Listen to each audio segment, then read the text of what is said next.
Hello दोस्तों, स्वागत है आप सभी का आज की क्लास में। आज हम बात करने वाले हैं चंबल नदी के बारे में। और चंबल नदी को मैंने आपको पहले भी जब हम गंगा तंत्र को पढ़ा रहे थे तो गंगा की सहायक यमुना और यमुना की सहायक चंबल को हमने आपको बताया था। मध्य प्रदेश से निकलती है, राजस्थान में बहते हुए उत्तर प्रदेश में जाकर यमुना नदी से मिल जाती है। लेकिन इसको हम अलग से पढ़ रहे हैं क्योंकि इसका एक विस्तार है और कई बार इसकी सहायक नदियों को इसके बारे में पूछ लिया जाता है। जब भी आप चंबल नदी का नाम सुनते हैं तो पहले आपने ध्यान रखना है कि राजस्थान में साल भर बहने वाली, वर्ष भर बहने वाली जो नदी है वो चंबल नदी है। दूसरा, यहाँ से आपको चंबल के डाकू बड़े फेमस है, यानी कि चंबल से जब भी याद आता है तो चंबल के डाकू की याद आती है, ठीक है ना। अब उसका कारण क्या है मैं आपको बता देता हूँ। जब आप मैप में मध्य प्रदेश का जो है, भारत में मध्य प्रदेश का नक्शा देखेंगे तो आपको मध्य प्रदेश का एक उभरा हुआ भाग आपको इस तरीके से दिखेगा, ठीक है ना। यानी कि ये जो उभरा हुआ भाग है ये मध्य प्रदेश का जो है आपको देखने को मिलेगा, ठीक है। अब ये जो उभरा हुआ भाग है, यहाँ पर मध्य प्रदेश के 3 जिले हैं, नाम याद रखेंगे आप। सबसे पहले जो है जिला है मुरैना, कई बार इसको मुरैना भी बोलते हैं, ठीक है ना। उसके बाद दूसरा जिला है श्योपुर, ठीक है ना। और तीसरा जिला है भिंड। यहाँ पर जो उभरा हुआ क्षेत्र है, यहाँ पर आपको 3 जिले मिलते हैं, भिंड, मुरैना और श्योपुर, ठीक है ना। अब इन तीनों जनपदों यानी कि ये तीनों जो जिले हैं, इन जिलों के जो है जो संयुक्त क्षेत्र है, इसी संयुक्त क्षेत्र को कहा जाता है चंबल संभाग। क्या बोलते हैं इसको? चंबल संभाग। ये आप यहाँ से ध्यान रखेंगे।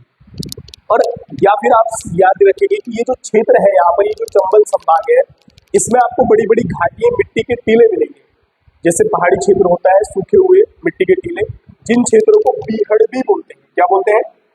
बीहड़ बोलते हैं। जो स्थानीय भाषा है उसको वहां पर क्या बोल देते हैं? बीहड़ बोल देते हैं। तो इसी क्षेत्र में जो है ये नदी प्रवाहित होती है, इसलिए इस नदी का नाम चंबल और क्षेत्र को चंबल संभाग बोलते हैं। अब आपने यहाँ से सुना होगा डाकुओं की क्या विशेषताएं हैं। दरअसल इस क्षेत्र में जो लोग सिस्टम और सरकार से नाखुश होते थे, सरकार के विरुद्ध होते थे, तो वो जाकर यहाँ पर बीहड़ में जाकर जो है ये जो क्षेत्र था चंबल संभाग, इसमें जाकर जो है रहा करते थे और सरकार के विरोध में काम करते थे। आपने एक मूवी देखी होगी पान सिंह तोमर, बड़ी फेमस मूवी है, और उसका एक डायलॉग था कि जो है बीहड़ में तो बागी रहते हैं, जो उन्होंने बोला था हीरो ने, और जो डाकू है वो तो पार्लियामेंट में रहते हैं, संसद में रहते हैं। तो ये उसी से है, मतलब उनका कहना था कि यहाँ पर जो बागी है, सरकार से, सिस्टम से जो नाराज लोग हैं, जिनके ऊपर अत्याचार हुआ है, वो जाकर यहाँ पर जो है बागी बन जाते हैं बीहड़ क्षेत्र में। तो बीहड़ में डाकू नहीं बल्कि बीहड़ में बागी होते हैं, ऐसा प्रेजेंट किया था उस मूवी में, ठीक है ना। तो आप यहाँ से ध्यान रखिए। तो ये जो क्षेत्र है, इस क्षेत्र में नदी बहती है, इसको हम कहते हैं चंबल नदी, ठीक है। तो आपको यहाँ से समझ में आ गया। अब हम बात करते हैं चंबल नदी की, ठीक है ना। सबसे पहले आपने देखना है कि निकलने का क्रम की अगर मैं बात करूं तो मध्य प्रदेश राज्य से निकलती है, राजस्थान में एंटर करती है। ज्यादा क्षेत्र मध्य प्रदेश में नहीं है, राजस्थान में ज्यादा है, और उसके बाद उत्तर प्रदेश में जाकर जो है यमुना नदी से मिल जाती है, ठीक है ना। ये मैंने आपको बताया था। और अगर हम निकलने की बात करें तो यहाँ से ध्यान रखेंगे कि मध्य प्रदेश की जनापाव पहाड़ी से, या एक चोटी आपने याद रखनी है, सिंगार चोटी। अगर ज्यादा ही वो डीप में पूछेगा तो आपने सिंगार चोटी जो है याद रखनी है, ठीक है। अब देखो यहाँ से निकलकर जो है चली है नदी, कौन सी नदी है? चंबल नदी है। जब ये निकलकर चलती है यहाँ से, तो सबसे पहले इस पर यहाँ पर एक बांध बनाया गया है, ठीक है। जब ये निकलकर चलती है तो सबसे पहले इस पर जो है यहाँ पर एक बांध बनाया गया है, जिसको बोलते हैं गांधी सागर बांध। ये आप यहां से याद रखें। तो गांधी सागर बांध किस नदी पर है? तो चंबल नदी पर है, ठीक है ना। जब ये चली बनकर, उसके बाद इस पर यहाँ पर जो है एक बांध है जिसको कहा गया गांधी सागर बांध, ठीक है। अब उसके बाद अब ये नदी आगे बढ़ती है तो पहुंचती है चित्तौड़गढ़। आपने इसके बारे में सुना भी होगा, चित्तौड़गढ़ के बारे में। और चित्तौड़गढ़ ये जब पहुंचती है तो चित्तौड़गढ़ से थोड़ा सा आगे ही इस पर एक और बांध बनाया गया है। इसके बांधों को आपने ध्यान रखना है बहुत ध्यान से। जो इस पर बांध बनाए गए हैं उन बांधों को आपने बहुत ध्यान से याद रखना है। जब चित्तौड़गढ़ नदी पहुंचती है तो इस पर यहाँ पर जो है चित्तौड़गढ़ से आगे जो है एक बांध बनाया गया है, जिस बांध को बोलते हैं राणा प्रताप सागर बांध। राणा प्रताप सागर बांध, ठीक है। ये आप ध्यान रखें। तो किस नदी पर दो बांध बने अभी हमने, एक तो गांधी सागर बांध और एक राणा प्रताप सागर बांध, दोनों जो है चंबल नदी पर है, ठीक है ना। उसके बाद नदी आगे बढ़ेगी, आगे बढ़ने पर नदी जो है पहुंचेगी कोटा। कोटा आप समझते हैं राजस्थान में है, कोटा फेमस जगह है, राजस्थान की कोटा।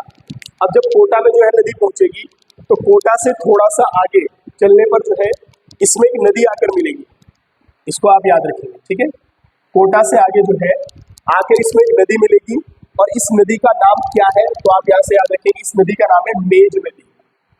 क्या नाम है? मेज नदी।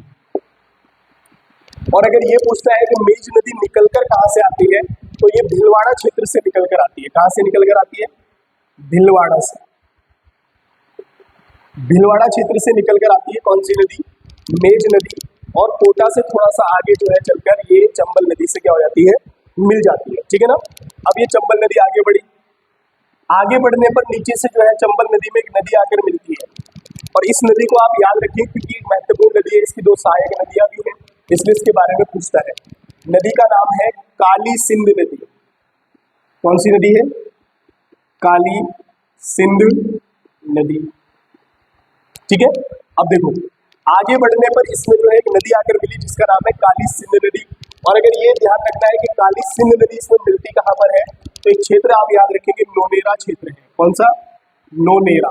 यहाँ पर जो है काली सिंध नदी जो है आकर इसमें मिल जाती है चंबल नदी में।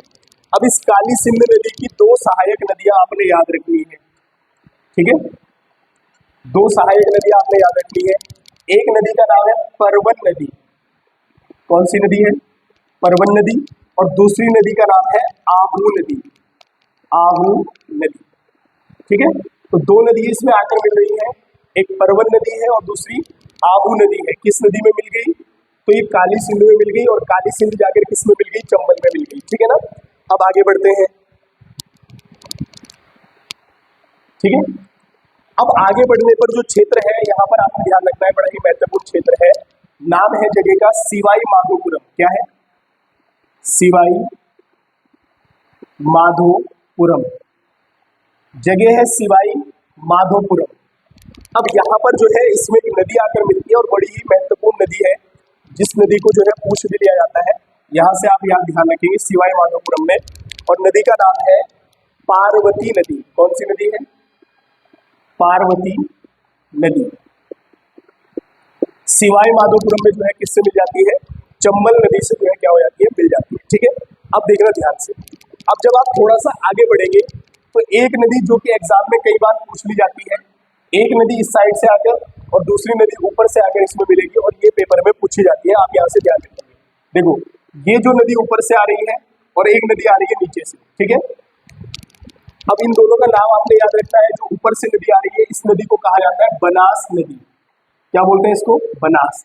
और कई बार वो पूछ लेता है कि बनास किसकी सहायक नदी है, और अगर कहें कि बनास नदी कहाँ से आ रही है, तो ये उदयपुर क्षेत्र से आ रही है। कहाँ से आ रही है? उदयपुर से। अब आप सबको ये पता है, मैंने पहले भी इसके बारे में बताया था। और अगर हम बात करें नीचे से जो नदी आगे मिल रही है उसका नाम क्या है, तो यहाँ से आप याद रखेंगे सीप नदी है। क्या है? सीप नदी। और सीप नदी और जो है बनास नदी किसकी सहायक नदियां हैं, तो आप याद रखेंगे ये जो है चंबल नदी की सहायक नदियां हैं। उसके बाद जैसे ही आप आगे जाएंगे, ठीक है, और आगे जाने पर आपको मैंने बताया था कि ये जो है उत्तर प्रदेश, कहाँ पर? उत्तर प्रदेश में यमुना से मिल जाती है। किससे मिल जाती है? यमुना से मिल जाती है। और यही थी जो है चंबल नदी। चंबल नदी राजस्थान की सबसे महत्वपूर्ण नदी है, वर्ष भर बहने वाली नदी है। और जो है ये कहाँ से निकलकर कहाँ जाती है ये भी मैंने आपको बता दिया है। एक बार आप इसको देख लें, ज़्यादा देखना नहीं है। वर्ष भर बहने वाली नदी, राजस्थान में निकलने का क्रम और किसकी सहायक नदी है, और इसकी जो सहायक नदियाँ हैं बस उनके आप नाम याद रखेंगे। कहाँ मिलती है, कैसे मिलती है, इतना ज़्यादा महत्वपूर्ण नहीं है, ठीक है ना। तो दोस्तों हमने आपको सभी नदियाँ करा दी हैं, अरब सागर में गिरने वाली, बंगाल की खाड़ी में गिरने वाली, और जो है हिमालय से निकलने वाले नदी तंत्र सभी। अब हम ज्योग्राफी पे अगले टॉपिक की ओर बढ़ेंगे। मिलते हैं नेक्स्ट वीडियो में, तब तक के लिए धन्यवाद।